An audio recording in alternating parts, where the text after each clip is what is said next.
What is up, everyone? Welcome back to another episode of the Fantasy Fellow Show. My name's Kyle. Tonight, it's Monday evening. We have a football game about an hour and a half from now, so I'm not going to have too much information for Colts or any Steelers on the waiver wire this week, but we'll get over everything that we have here. We're on thefantasyfellowship.com. There's a link in the description below if you guys need it. Let's go over all of the important news. We're going to go over some injuries, quarterbacks, running backs, receivers, tight ends, and defenses.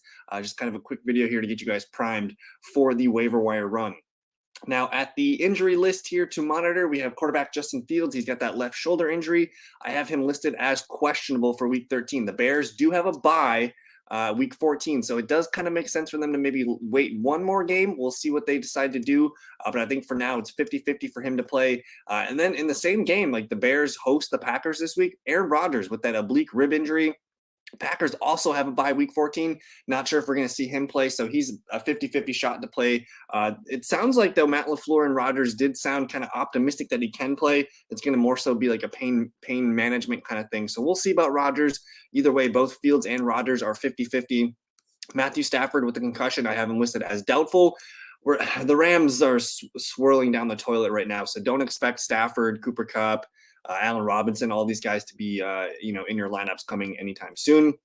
On the running backs, we have Joe Mixon with a concussion. It sounds like he's optimistic to play, so I have him listed as probable for week 13. Travis Etienne with the foot injury. He's going to be listed as questionable. We'll see if he can practice Wednesday, Thursday, Friday. He was medically cleared to return in that game on Sunday here, but they were cautious, which I think is a very, very smart decision. Let him heal up, and we'll see if he can practice. But right now, 50-50 to play. Not sure what's going on with Raheem Mostert. He's going to be listed as questionable for week 13 with that knee injury. Damian Harris, now he hurt himself early in the game on Thursday on Thanksgiving. He's going to be listed as questionable with a thigh injury. I'm not sure if he's going to play. They do play on Thursday night. It's a short week. I would lean towards him being doubtful in this contest. Alvin Kamara, he had an interesting one because not only did he have the 2 fumbles, but he left for a little bit in that game. He was able to come back. It's an undisclosed injury. I'm not sure. I've been looking around. I haven't really found too much information. I have him listed as questionable. I think he's going to play, but just something to monitor. He might be, limited or missing a practice day or two this week. You have the Jets running back Michael Carter, questionable to doubtful with an ankle injury. I'm expecting him to miss 1 to 2 games. We'll talk about his replacements on the waiver wire. Elijah Mitchell, not good. He had the MCL sprain earlier in the season. Now he's sprained the other knee. He's pretty much out for the season. They said 6 to 8 weeks. I don't expect to see Elijah Mitchell. Maybe we see him come, actual NFL playoff time. But for fantasy, you can go ahead and cut Elijah Mitchell. He's not going to be helping us in our redraft leagues anytime soon. The last running back note that I have here is Leonard Fournette, questionable with a hip injury. They had the bye week 11, didn't play week 12. I think he's going to be good to go week 13. We'll see. We'll watch his practice reports Wednesday, Thursday, Friday. And then we got a long list of wide receivers here. Darnell Mooney, season-ending ankle injury. That one hurts. I don't know if there's going to be any receiver that we trust behind him. Byron Pringle had a good game. Chase Claypool played fine, but I think the Bears' passing game is probably not where you want to be starting fantasy receivers. Jamar Chase, very likely that we see him return from his hip injury. Excited to get him back. Jerry Jeudy, Broncos, kind of like the Rams, man. They're just swirling down the toilet right now. Ankle injury for him still, questionable for week 13. I'm not sure what we're going to get from Jeudy when he returns. I don't even know if it's a spot that you want to be involved with. That Broncos offense not looking good right now. Detroit Lions rookie Jameson Williams, questionable with the knee injury. I think he's going to play. I think he needs to be picked up if you can get someone. I don't know if he's going to be a guy that we can trust every week, but definitely he's a guy you want on your bench just to see what happens because he's going to help Jared Goff stretch the field, and he could be a fun little injection into the Lions offense.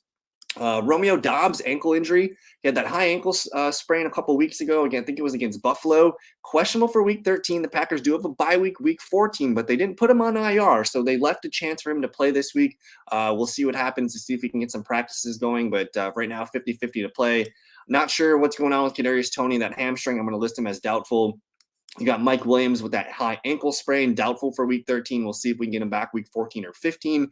Hopefully right in time for the fantasy playoffs. Allen Robinson, likely a season-ending foot injury, so you could probably cut him in redraft leagues. And then Jacoby Myers, he kind of downplayed the shoulder injury. He was able to return on Thanksgiving.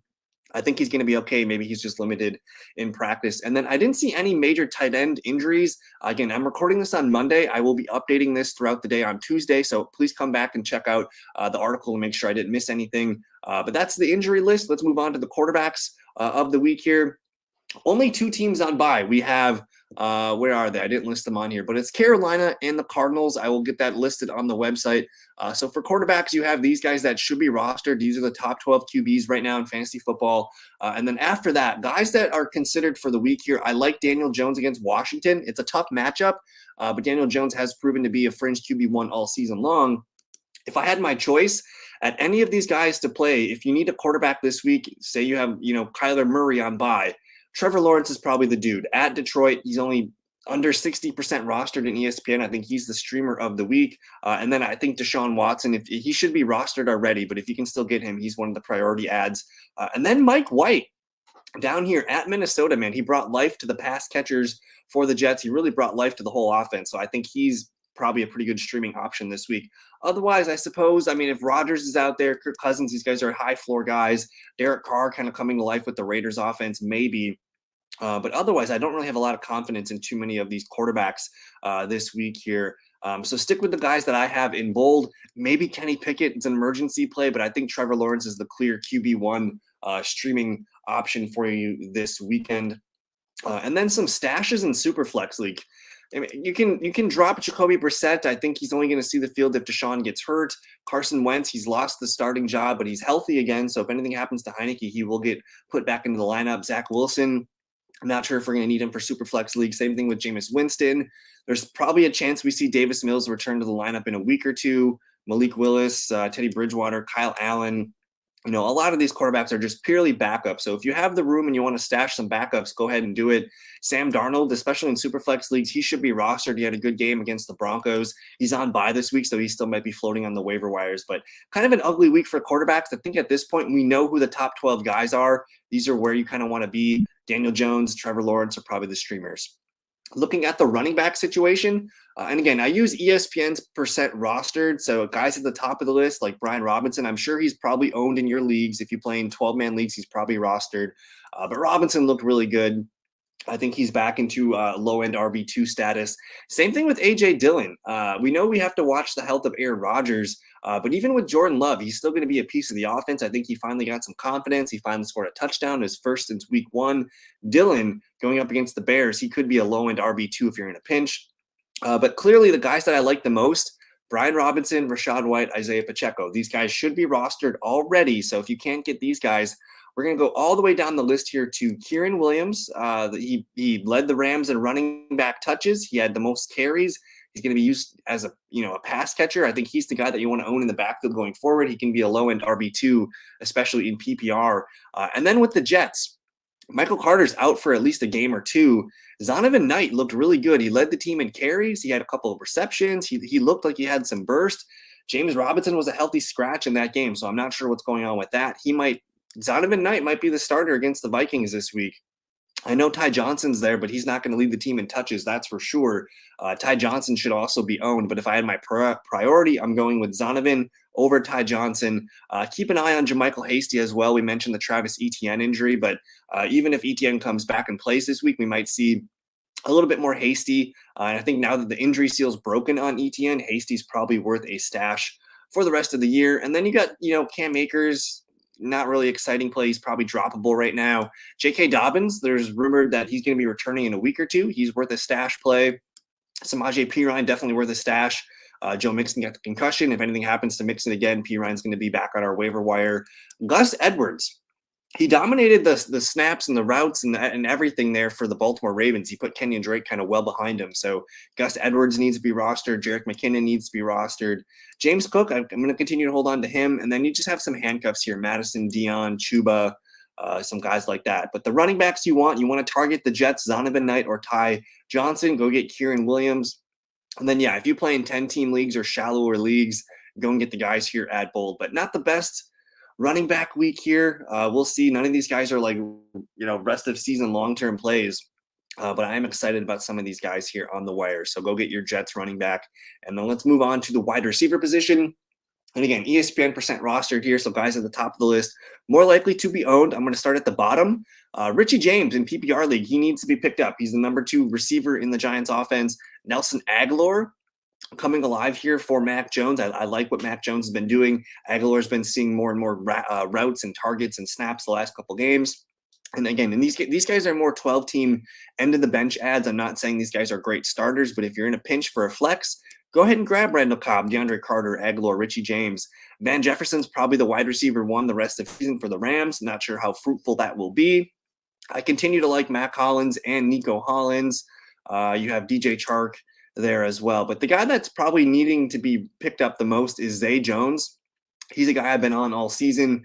At this point, you can leave him out there as a wide receiver 3 flex if you need a starting receiver. I think he's fine. He's kind of had that confidence game now where he's going to be used pretty heavily the rest of the way. Elijah Moore, some life sprinkled into the Jets receivers under Mike White. He's worth a pickup. And then I guess the pickups of the week here, Traylon Burks, Darius Slayton, Zay Jones. I'll even add Donovan Peoples-Jones.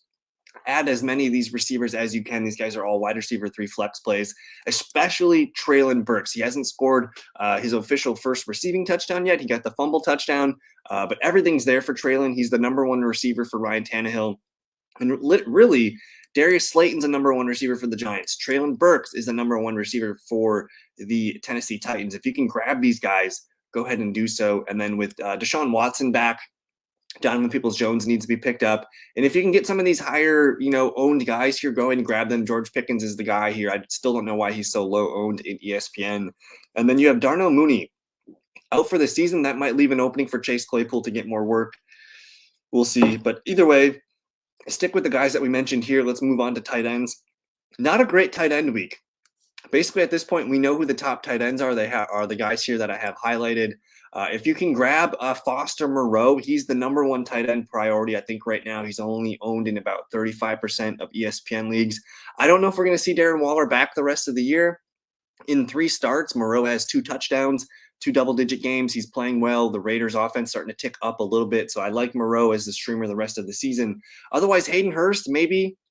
Mike Gesicki, Dulcich, Jawan Johnson, all these guys are kind of hit or miss. So not a lot of good options here. If you guys need tight end help, let me know in the comments. I'm going to highlight and bold and put a couple stars next to Tyler Conklin because as long as Mike White's the QB, there's fruit there in the Jets passing game. So Conklin's probably my number 3 ad for the tight ends. And then streaming defenses this week. I think you got to like Baltimore against the ugly Broncos, Russell Wilson offense. They need to be started this weekend. I like Tampa Bay, Monday Night Football against the Saints. They haven't really been playing well.